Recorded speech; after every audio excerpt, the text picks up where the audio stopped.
भगवते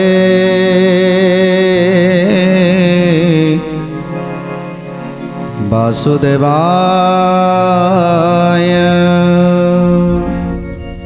जेतबेले समस्त यादव माने दर्शन करी आसीछंती से रहस्य द्वारकापुर को आउ रहस्य द्वारकापुर अवस्थान करिथिबा समस्त गोपी गोपाल मानक दर्शन करी आसीछंती। कृष्ण बलराम रहिछंती सेठारे आउ समस्त यादव माने चली आसीछंती। वसुदेव मध्य देखि आसीछंती। जेतबेले वसुदेव देवकी मंदिर में पहुँचिले आ देवकी को सबु कथा कहउछंती। हे देवकी आम कन्हई कौन करिछि जानिछ? आम कन्हई गोपपुर को जाई नंद आदि समस्त गोप गोपालिनी मान को आनी आज ये द्वारकापुर रे गोटे रहस्य द्वारकापुर निर्माण करिछि। आउ से रहस्य द्वारकापुर निर्माण करी से मानक सही ठारे रखिछि। ए कथा सुनी आज देवकी मन खुशी हो जाइछि। तेणु समस्तकर इच्छा जे से रहस्य द्वारकापुर केमिति टिके देखिबा पाई, जहाँकि समस्त मुखर गोटे कथा जे रहस्य द्वारकापुर एमिति भाव में निर्माण होइछि जेमिति कि साक्षात गोपपुर। गोपपुर रे जहाँ जहाँ सबू अच्छी ताहा रहस्य द्वारकापुर रे मध्य सबुकिछि होइछि, जहाँकु प्रभु निर्माण करिसंती से अपूर्वपुर। तेणु जदि केही गोप को न देखिछ ताहले रहस्य द्वारकापुर को जाओ, से गोपपुर को देखि आसीबो। तेणु एक कथा समस्त भितर अच्छी। वसुदेव जेतेबेले देवकी को कहउछंती, देवकी चिंता करूछंती सतरे मोर बहुत इच्छा होउछि मु टिके से नंद जशोदा को दर्शन करिथांती। कहीं मो कन्हई जेतेबेले छोट थिला सेतेबेले सेठी बढ़ीथिला आउ से नंद जशोदा कोल रे रहिथिला बड़ होइथिला। से केमितिका पिता माता मु ताकू देखिबी आउ से गोपपुर केमिति थिला ताकू मध्य मोर देखिबा को इच्छा होउछि। तेणु वसुदेव कहउछंती देवकी निश्चय जदि समय हुए ताहले मु तुमको निश्चय नहीं देखिबी से गोपपुर केमिति आउ से नंद जशोदा सहित तमे कथबार्ता हबो। देखिबो केते केते सुंदर लोक से माने दुई जनकर कृष्ण बलराम प्रति जो वात्सल्य प्रेम ताहा केबे भूलिबार नुहे। तेणु देवकी तुमको मु निश्चित नहीं जीवी। गोपी को निमंते भिन्न भिन्न गड़ाई देवकु दुर्लभ पुर शोभा पाउछि। देवकु दुर्लभ पुर शोभा पाउछि। देवकु दुर्लभ पुर शोभा पाउछि। द्वारकाई सते गुण होइछि सुंदर पटांतर देवा पाई नाही तिनि पुर। पटांतर देवा पाई नाही तिनि पुर। पटांतर देवा पाई नाही तिनि पुर। देखी मन बड़ बर संतोष होइला आसीबा पाई सेठारु मन न बळिला। आसीबा पाई सेठारु मन न बळिला। आसीबा पाई सेठारु मन न बळिला। ओ बसंत रे बसंत बहुछि से पूरे अमर बारस्वतीत नुहे ता संगरे। गोविंद माधव कृष्ण श्री मधुसूदन। गोविंद माधव कृष्ण श्री मधुसूदन। तेणु आज वसुदेव कहउछंती देवकी थरे जदि तमे से रहस्य द्वारकापुर को जीवना ताले आसीबा को इच्छा करिवनी, कारण सबु शांति जमिति सही जगार अच्छी। वैकुंठपुर जदि न देखिच ताहले से रहस्य द्वारकापुर को चलीज जमिति वैकुंठ भली अनुभूति हम। तेणु तेणु देवकी मु तो जाइथिली सेठाकू आ मोर आसीबा को इच्छा हलानी। आ जानिछ तमे जो नंद जशोदा को कहूतिल से माने गौड़ बाउड़ हाउड़ जाति, तेणु से घरे कहीं पुओ को नहीं छाड़िल। जानिछ से नंद जशोदार वात्सल्य प्रेम को देखी वात्सल्य ममता को देखी मो आखिरु धार धार लुह बही पड़ा। हे देवकी अरे आमे कृष्ण को कि स्नेह दौरान किंतु कन्हई की जो प्रकार स्नेह से माने देइछंती तेणु ताक स्नेहर तुलना नाही, ताक ममतार तुलना नाही। तेणु देवकी थरे जाई जदि नंद जशोदा को देखीदेव ना तमें सबकि भूली जीव। आउ सेठी जो गोपी गोपाल माने अछंती सेमाने को तमें गौड़ बाउड़ हाउड़ बोली कहूच, हेले जानिच सेमाने कामदेव ठारू भी आहुरी सुंदर, सेमानकर रूप सेमानकर गुण जे कहीं देखिब से चकित हो जीव। आउ गोपालुनी मानक कथा से गोपालुनी मानक देखिले तमें कहब जे ये कौनसी देवी ठारू कम नुहति। जमिति स्वर्गर देवी माने समस्ते ओल्लै आसीचंती मर्त्य को। तेणु जिते देवकी को एक कहते देवकी कहते स्वामी मोर बहुत इच्छा है देखा से रहस्य द्वारकापुर, तेणु तेणु मते मते जेमिति हेले थरे से रहस्य द्वारकापुर को नहीं चलतु। तेणु आज कथा देइछंती प्रतिश्रुति देइछंती वसुदेव, हे देवकी मु तुमको निश्चित नहीं कि जीवी जेते दिन पर्यंत जीवन अच्छी। जदि आमे से गोपपुर को न देखा ताले से जीवनर माने कौन अच्छी। तेणु गोपपुर केमितिया थरे देखा दरकार, से रहस्य द्वारकापुर निश्चित जीवा आ मु तुमको निश्चित नहीं कि देखी। तेणु आज वसुदेव देवकी वार्तालाप सरीगला। एथर एथर परीक्षित पचारुचंती हे सुकमुनि एबे कौन कले प्रभु प्रभु एबे से रहस्य द्वारकापुर रही नंद जशोदा पाखरे से वात्सल्य प्रेम आज नंद जशोदा ढाली देइछंती कृष्ण आ बलराम उपरे। तेणु दुई भाई आनंदरे रही सेठी जेमिति छोट बेले जेमिति माँ जशोदा पाखरे अली करुथिले दुई भाई सेमिति आज अली करुछंती। नंदराजा पाखरे जेमिति अली करती सेमिति अली करुछंती। गोप बालक सहित जेमिति खेलती सेमिति खेल खेलुछंती। आहा सत्य जेमिति द्वारकापुरटा को आज गोपपुर कर देइछंती प्रभु। तेणु परीक्षित पचारुछंती हे सुकमुनि या परे कौन हैला।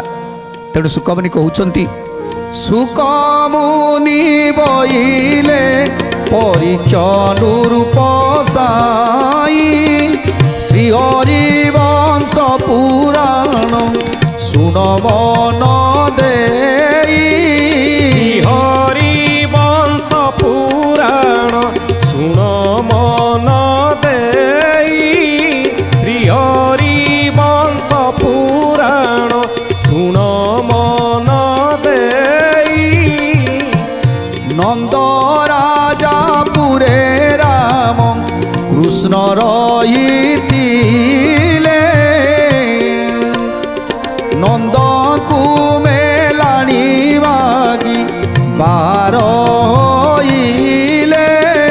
नंद कुमेलाणी मागी बाहर होइले। नंद कुमेलाण मागी बाहर होइले। तेणु आज अनेक दिन पर्यंत नंद जशोदा कोल रही द्वारका कथा जमी सब भूली जाउछंती। तेणु दिने चिंता कले कृष्ण बलराम चिंता कले एबे द्वारका को जीवा दरकार कहीं द्वारकार आहरी बहुत कार्य बाकी अच्छी। तेणु कृष्ण बलराम जिते बाहर जावाई नंद जशोमती कहते जाओ बाबा राजकार्य टिके मन दियो गोटे काम कर तम भाई सात्यकी को मध्य सांगरे नहीं जाओ कहीं एठी समस्ते गौड़ बाउड़ जाति एमाने पाठ साठ पढ़ा कौन जानी नाहंती। तेणु तमें सात्यकी को नहीं पाठ साठ पढ़ई ताकू टिके भल मनीष कर। तेणु एक कथा शुणी आज बलराम सात्यकी को तालध्वज रथरे बसई आज नहीं कि जाउछंती। जशोदा बोइले तुम्बे सुन हलधर सात्यकी को नियो बाप तुम संग तर विद्या शिखाओ ताकू तुम्बे संगे नहीं एहार सहाय हेब तुम्बे दुई भाई। एहार सहाय हेब तुम्बे दुई भाई। एहार सहाय हेब तुम्बे दुई भाई। गोपाल कूल लभिछि जनम गौड़ बाउड़ हाउड़ बोली तीनी नाम गोविंद माधव कृष्ण श्री मधुसूदन গোবিন্দ মাধব কৃষ্ণ শ্রী মধুসূদন ইয়াকু সঙ্গরে কে নীতিব দামোদর ষষ্ঠ শাস্ত্র বিদ্যা ইয়াকু পরাপত কর গোবিন্দ মাধব কৃষ্ণ শ্রী মধুসূদন গোবিন্দ মাধব কৃষ্ণ শ্রী মধুসূদন।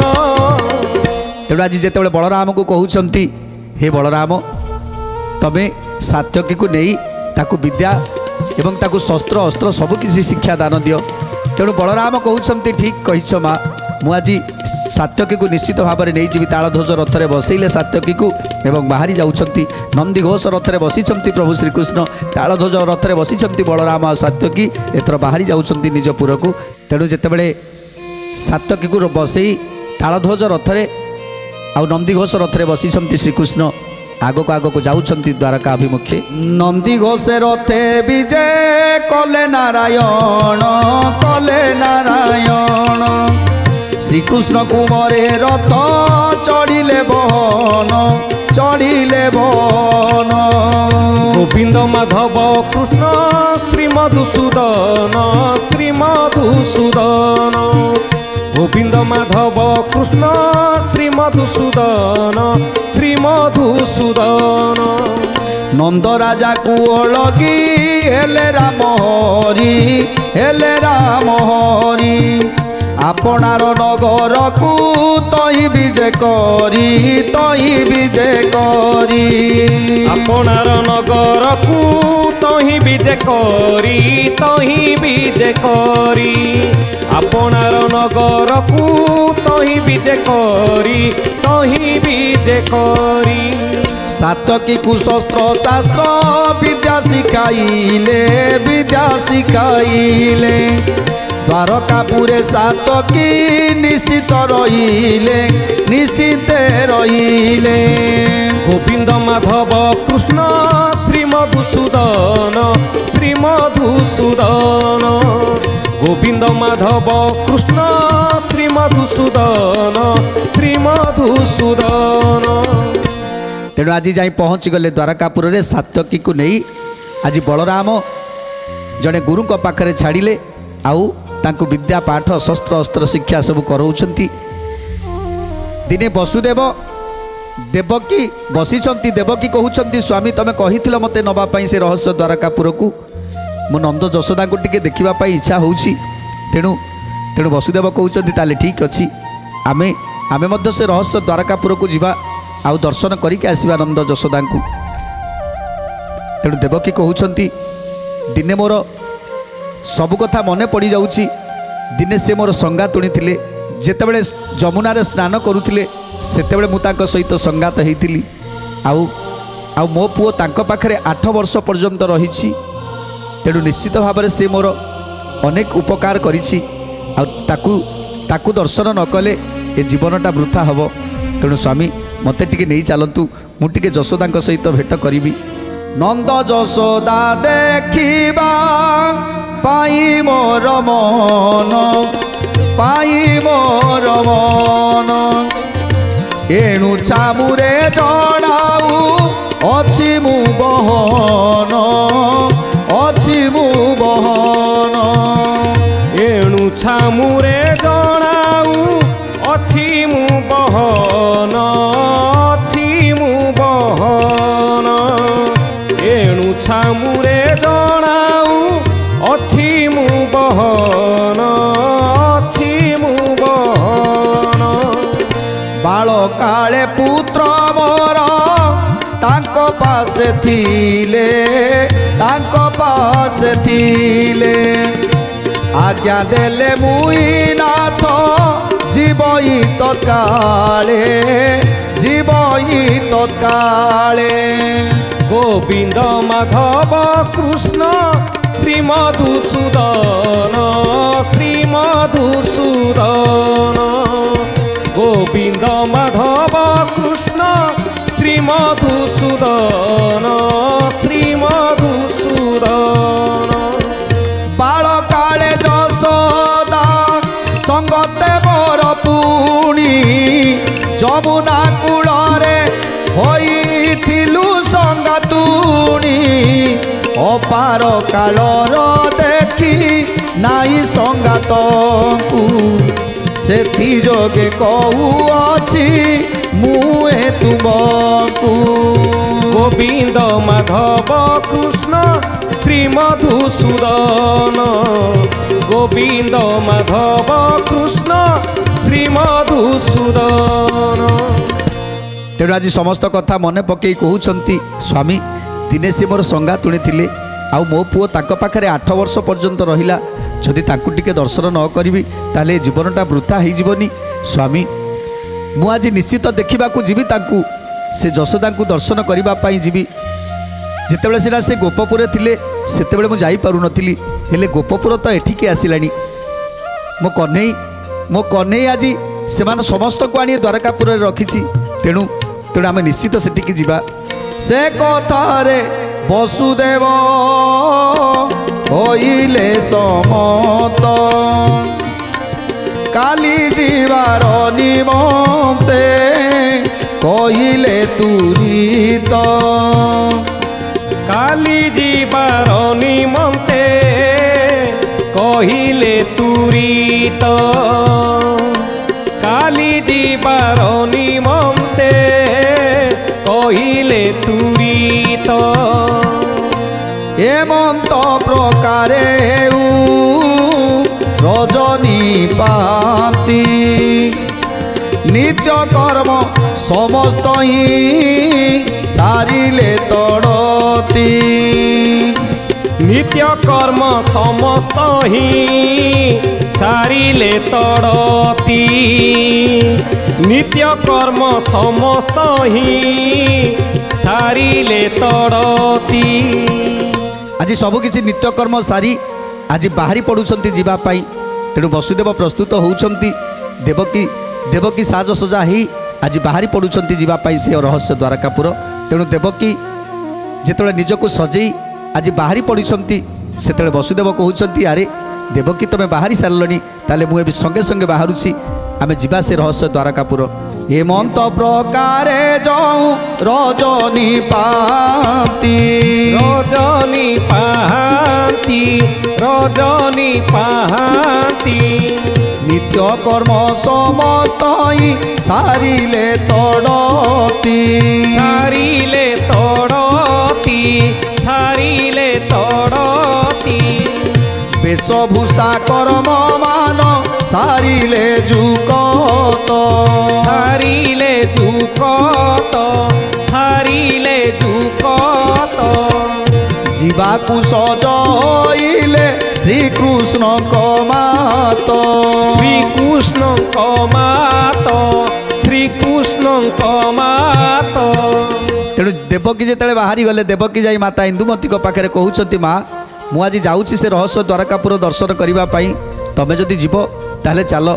ତେଣୁ ଏ କଥା ଶୁଣି ଆଜି ଇନ୍ଦୁମତୀ ଯାଉଛନ୍ତି ଉଗ୍ରସେନଙ୍କ ନିକଟକୁ। ଆଉ ରାଜା ଉଗ୍ରସେନକୁ କହୁଛନ୍ତି ହେ ସ୍ୱାମୀ ମୋର କାହିଁ ଇଚ୍ଛା ହେଉଛି ଦେଖିବା ପାଇଁ ସେ ରହସ୍ୟ ଦ୍ୱାରକାପୁର। ଯେ ଗୋପପୁରକୁ ତ ଆମେ କେବେ ଦେଖିନୁ, ଏ ଗୋପପୁରକୁ ଦେଖିବା ପାଇଁ ସେ ନନ୍ଦ ଯଶୋଦାକୁ ଟିକେ ଦର୍ଶନ କରିବା ପାଇଁ ତାଙ୍କୁ ଶଙ୍ଖୁଳିବା ପାଇଁ ଇଚ୍ଛା ହେଉଛି। ତେଣୁ ଏ କଥା ଶୁଣି ଉଗ୍ରସେନ ରାଜି ହୋଇଯାଇଛନ୍ତି। ଯାଅ ଇନ୍ଦୁମତୀ ଦେଖି ଆସିବ ଯାଅ। ଯେଉଁ ଗୋପପୁରରେ ଛୋଟବେଳେ ଶ୍ରୀକୃଷ୍ଣ ବଳରାମ 2 ଜଣ ରହିଥିଲେ ଆଉ 8 ବର୍ଷ ପର୍ଯ୍ୟନ୍ତ ଯିଏ ବାତ୍ସଲ୍ୟ ପ୍ରେମରେ ବାତ୍ସଲ୍ୟ ମମତାରେ ଯିଏ ବାନ୍ଧି ଦେଇଥିଲେ ସେଇ ନନ୍ଦ ଯଶୋଦା ତାଙ୍କୁ ଟିକେ ଦେଖି ଆସିବ ଯାଅ। ଯେଉଁ ଗୋପୀ ଗୋପାଳମାନଙ୍କ ସହିତ ସମୟ ଅତିବାହିତ କରୁଥିଲେ ଖେଳୁଥିଲେ ବୁଲୁଥିଲେ, ତେଣୁ ସେମାନଙ୍କୁ ଟିକେ ଦେଖି ଆସିବ ଯାଅ।